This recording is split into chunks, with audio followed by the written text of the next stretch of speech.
おはようございます。たかしです。本日は1月24日火曜日、ただいま9時6分。それではポンド円のトレードポイントを見ていきましょう。まずは冷やしからです。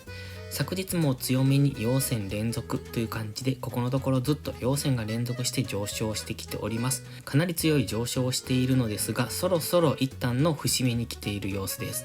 現在は GMMA の青帯に深く突き刺さってきてます。また直近の高値、ここですね。12月28日の高値、このヒゲ先、ここに点線を引いているんですが、これが日足の目線切り替えポイントと考えてます。現在日足は目線が下にはなっておりますので、このライン 162.332、この辺付近が次は意識されてきそうです。ここを上抜けてくると日足単位でまた目線が上に戻りますので、そうするとこの緑のボックス、上限を目指すとは考えますが、現在のところ GMMA に接触、そしてストキャスティクスも高値圏というところで、ここからの下落には注意。ただし MACD が強いので下落しても再び上昇するとは思うんですが、現在は 162.3 付近を明確に上抜けられるかどうかっていうところが直近の注目ポイントになってきます。では4時間足です。4時間足にはエリオット波動をイメージしております。緑のエリオット波動の現在3波進行中、その中に黄色のエリオット波動も3波が進行中というところで、一番伸びやすい波ではあるんですけれども、直近の高値、先ほど言っていたここですね、162.3 付近というのは日足の目線切り替えポイントでもあるんですが、ちょっと見にくいんですが、オレンジの点線も重なってます。ここは4時間足の目線切り替えポイントでもあります。そしてなおかつこの高値、12月13日の高値から直近の最安値ですね、1月3日の最安値に引いたフィボナッチリトレースメントの 50% でもあるんですね。この下落に対して初めての 50% 到達になりますので、ここは大きめに意識されるポイントとなってきますので、この辺では大きめの下落というのも考えられます。で、4時間足単位ではここのところずっとトレンドをつけずに下落上昇ってしてきているんですね。ですのでやはり一度押しをつけてからの上昇っていうのがどこかで発生しそうですので、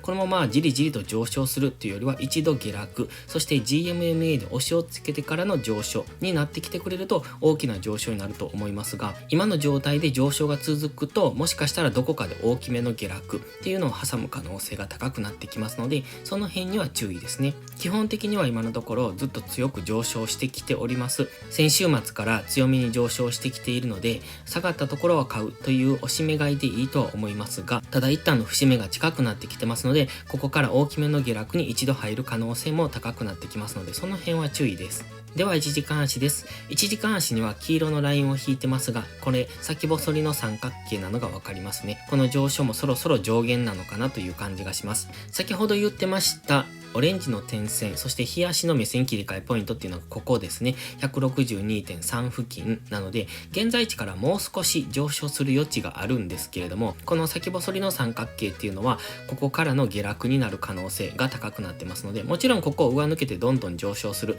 ていうこともありますが、こういった場合、ここからじりじりと頭を下げてくる、もしくは一度急騰してからの急落みたいになる可能性っていうのもありますので、ここからの上昇は少し怖いなとは感じます。ただ基本的には上昇トレンド中ですので、そこに乗っていくのであれば短めの利確がいいんじゃないでしょうか。ただ今までのこの上昇や下落の動きを見てても、先週の金曜日から少し1時間足単位でトレンドをつけてますが、それ以外っていうのは全然トレンドをつけずに上昇下落をしておりますので、今4時間足単位で一度大きめの下落が起こる可能性を考えておきたいので、1時間足は上昇トレンドですが、そこを崩して深めの押しがつけるかもしれないというところは意識しておいた方がいいですね。ですので本日は基本的には押し目買いですが、深めの押しをつける可能性も考えてトレードしていくのが良さそうです。本日は以上です。この動画が分かりやすいと思ったら応援をお願いします。皆さんの応援がより多くの初心者の方へこの動画をお届けすることにつながります。そして最後にお知らせです。YouTube のメンバーシップでは初心者の方が少しでもスキルアップできるような丁寧な解説動画を毎週1本更新しています。トレードでの基礎が学べるメンバーシップにご興味があれば一度お試しください。それから初心者ではないけど安定して勝てないという方はポストプライムでのプライム会員をお勧めしています。こちらは2週間の無料期間がありますので、その期間をご利用いただき、自分に合うかどうかを検証していただくのがいいと思います。まずは行動しないと何も変わりませんので、無料期間を上手にご活用ください。詳細は概要欄にあります。また iPhone や iPad の YouTube アプリにはメンバーシップボタンが表示されない場合がありますので、Safari などのブラウザーから YouTube にログインしてからお申し込みをお願いします。それでは本日も最後までご視聴ありがとうございました。たかしでした。バイバイ。